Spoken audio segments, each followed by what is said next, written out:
We all sort of dream about magic, right? That fantasy of just waving a wand, saying some words, maybe even stepping into a dream and just changing things. It's this amazing idea of power, of wonder. Oh, absolutely. It's got this universal appeal, but, we often gloss over the real costs.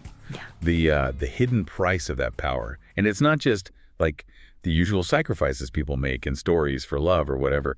It's the deep fundamental cost for the ability to actually bend reality. Yeah, exactly. And that's really our mission today on this deep dive, isn't it? To unpack those unseen burdens.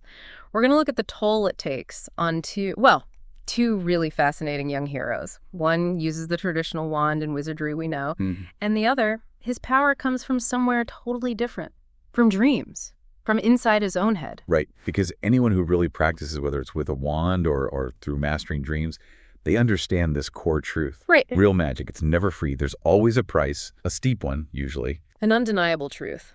Okay, so let's start with someone many of us feel we know pretty well, Harry Potter. His story, on the surface, it feels like the ultimate magical wish fulfillment, doesn't it? Flying broomsticks, spells. It can seem that way, Yeah. But if you really dig into it, his whole life is it's a masterclass in the cost of that power. The suffering is baked in from the very beginning, from the moment he gets that scar. So let's talk about that cost. Physically, how does it show up? That lightning bolt scar, for instance. It's iconic, but... It's so much more than just, a cool-looking mark. It's a literal connection, an agonizing physical link to pure evil. It causes him excruciating pain whenever Voldemort's nearby or feeling strong emotions. It's like this constant involuntary hotline to his worst enemy. A total violation, really. Wow. And then there's the mental link itself. He's forced completely against his will to see into Voldemort's mind, to feel his rage. What does that do to someone, that constant intrusion, the need to always be vigilant? Well, it leads to this incredible exhaustion, both mental and physical. It's not just a bad dream. It's a constant grinding down of his spirit, being perpetually hooked into this malevolent force. And that's before we even get to the actual physical trauma he goes through, basilisk venom, the Cruciatus curse, real severe injuries directly because of his magical destiny. Yeah, the physical toll is immense. And all this suffering, it makes you realize he never really had a normal childhood, did he? Oh, not even close. Yeah. It wasn't just missed, it was twisted. I mean, imagine being treated worse than a house elf, denied basic kindness, basic affection, and then bam, you're 11, 12, 13, making life or death choices. Right. That kind of forced growing up so fast, it's not just about losing innocence. It fundamentally changes you. There were no normal friendships before Hogwarts, no typical school days, just straight into fighting for his life. Which naturally leads to the emotional side of things. And that burden feels huge, crushing even. What about survivor's guilt? His parents, Cedric, Sirius. He carries this unbelievable weight of responsibility for their deaths. Like somehow it's his fault. And then you layer on top of that the pressure of being the boy who lived. Always having to live up to this impossible legend. He can't just be Harry, he has to be the symbol. Yeah. And you see the toll it takes, right? The nightmares, the flashbacks. Ah. Clear signs of deep trauma. PTSD, essentially. And the irony, the really tragic part, is that the very fame that comes from all this tragedy, it isolates him even more. Exactly. His status, his legend, it actually pushes people away or makes them want the legend, not the real person. Then there's the media, public opinion swinging wildly. He can't really trust anyone with the full truth of what he's facing. That's rough. And maybe the worst part, just being close to him puts people in danger. Yeah. His friends, people he cares about, they become targets just because they know him. What a terrible price for connection. And then there's the moral weight. I mean, he's forced into situations, even as a kid, where he has to hurt people, maybe even kill, just to survive. And these massive decisions affecting the entire wizarding world, they fall right onto his shoulders. The prophecy especially is just cruel. It basically makes him feel personally responsible for every single bad thing Voldemort does. Every death. It's this impossible choice. His own life, his own happiness, versus saving everyone else. It's an unthinkable weight for anyone, let alone a teenager. So Harry's story really paints a vivid picture of the cost of fighting that external, tangible evil, Voldemort, Death Eaters. But what if the danger wasn't just out there? What if it was, woven into your own mind? Yeah, and that's where our other young hero comes in, Phillip ASH-ling. And he faces remarkably similar costs, these huge burdens, but his power, it comes from a totally different place. It comes from dreams, from inside his own consciousness. Okay, that immediately raises a fascinating question.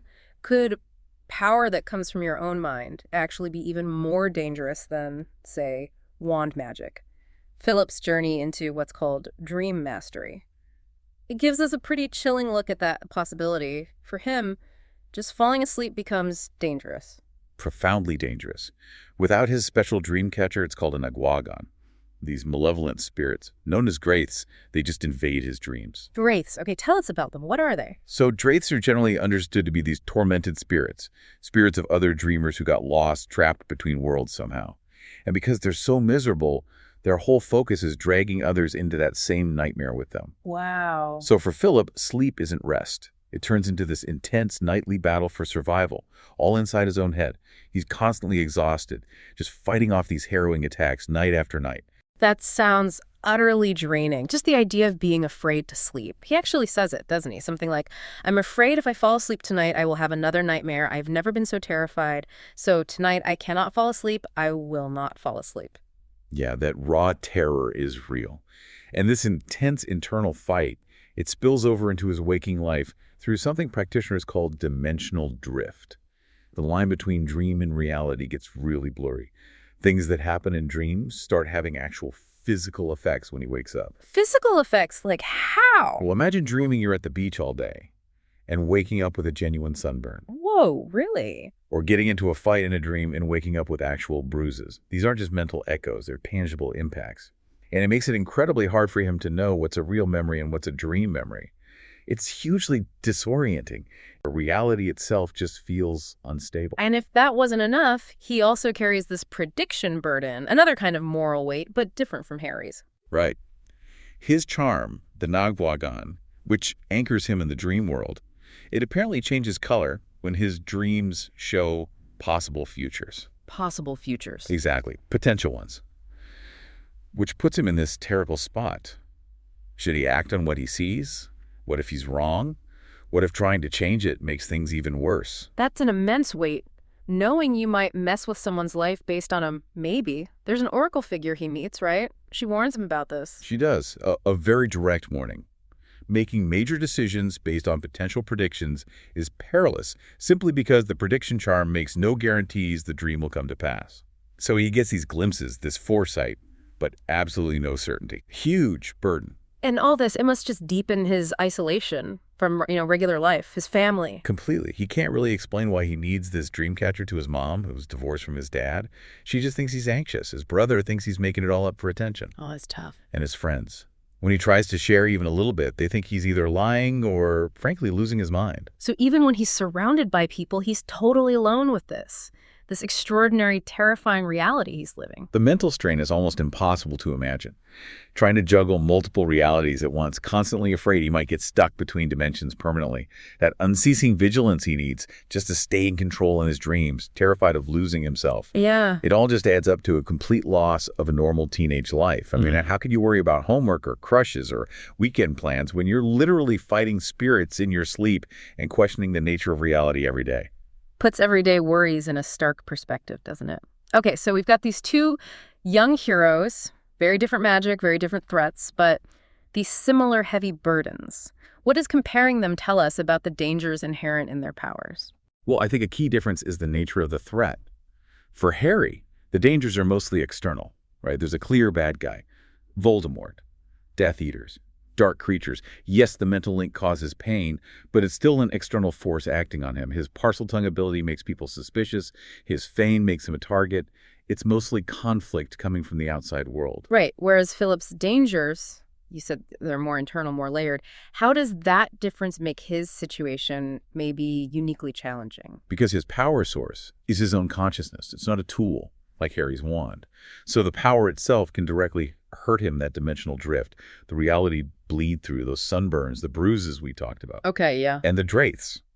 They aren't just monsters out there. They're reflections of a possible fate. They're spirits of other dreamers who got lost, causing chaos out of their own torment. So the draiths are like a warning of what he could become.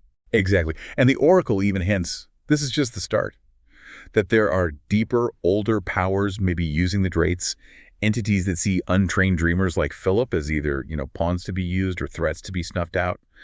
So unlike Harry fighting Voldemort, Philip faces the truly terrifying possibility of literally becoming the enemy. becoming a draith himself if he loses control. That's chilling. The oracle's warning is stark. The most important thing you must know, my owlet, is that you must learn to control your dreams lest they control you. If you do not, you will suffer a horrible fate, stuck between worlds and unable to awaken from endless nightmares. You don't want to end up a draith now, do you? It puts his internal battle right at the forefront. His biggest fight might actually be against himself. Wow. It's really fascinating. Two totally different ways magic works. One external, based on tradition, tools. The other internal, coming from consciousness itself. And yet they teach such similar, really profound lessons about the true price of having that power. They really do. They show us these fundamental truths about responsibility, about what it really means to carry extraordinary abilities, and just the immense pressure of growing up under those kinds of conditions. And it's interesting, neither of them actually asked for this power, did they? Not at all. Harry was just born into it, thanks to the prophecy and Voldemort. Philip's abilities just switched on when he turned 13. He passed through what dream masters call the first gate of dreaming, without even realizing it. Destiny just sort of dropped on them. And both of them face so much skepticism from people who really should have been helping them. That forces them to carry it all alone. Absolutely. Harry had the ministry denying Voldemort was back, calling him a liar. Philip has teachers thinking he's cheating. His own mom brushing off his fears is just anxiety. His friends thinking he's either lying or cracking up. It seems like having extraordinary power, whether it's wizarding or dream-based, often just invites disbelief from the normal world. Which isolates them further, and then that power immediately saddles them with this huge responsibility for other people. Harry has to save the whole wizarding world. And Philip, when he sees those potential futures for his friend Cynthia with his charm, he feels like he has to act, despite all the risks and uncertainties. It really embodies that classic idea, with great power comes great responsibility. Or maybe with choice comes great power. Fits here too. And for both, this knowledge, this power, it's a source of intense suffering, but it also seems to be what gives them purpose, right? Definitely. For Harry, knowing the prophecy makes every loss so personal, but it also drives him. For Philip, seeing those possible futures creates these agonizing moral dilemmas, forcing him to wrestle with huge ethical questions way beyond his years. That kind of foresight, it's an incredible weight to carry. And all of it, the knowledge, the burden, the danger, it just inevitably isolates them. It builds these walls around them, making normal relationships almost impossible. Harry's fame, the constant danger, who could really understand what he's going through? And Philip literally can't explain his reality without sounding completely delusional to everyone around him. That's not just loneliness, it's the ultimate isolation, isn't it? Living in a reality that nobody else can even see or begin to understand. An unshared world. Such a high cost. Which means ultimately both of them have to learn to control these abilities that could so easily destroy them, either from the outside or from within. Harry had occlumency lessons, struggling to shield his mind. Right, trying to learn judgment and control. And Philip lives constantly under the shadow of that oracle's warning. Control your dreams or they will control you. Their biggest fight isn't just saving the world, it's fighting for their own sanity, their own continued existence. So as we kind of wrap up this deep dive, it leaves us with a really provocative thought for you listening out there. Is magic, like real magic with these kinds of stakes, these kinds of costs, is it actually worth it? Would you take that power, knowing the full price? Yeah, and maybe think about this too. Both boys effectively lose their childhoods, but in such different ways. Which burden seems heavier to you? Which danger feels more terrifying? The enemy you can see, the one hunting you from outside, or the enemy that might be lurking inside your own mind, your own power threatening to twist and consume you. As Philip's journey unfolds, we know he's going to learn more about those deeper threats the Oracle hinted at, about what it really means if his dreams end up mastering him. But that's definitely a story for another deep dive. If this exploration of magical sacrifice resonated with you, please hit subscribe and maybe share this deep dive with someone you know, especially someone who needs to understand that real magic. It always comes with a price. Please do. Like this deep dive, follow us on social media. We share dream tips and talk about magical stuff there too. And we genuinely love it if you left a review. Share your own thoughts on the costs of wielding magic. We read them all.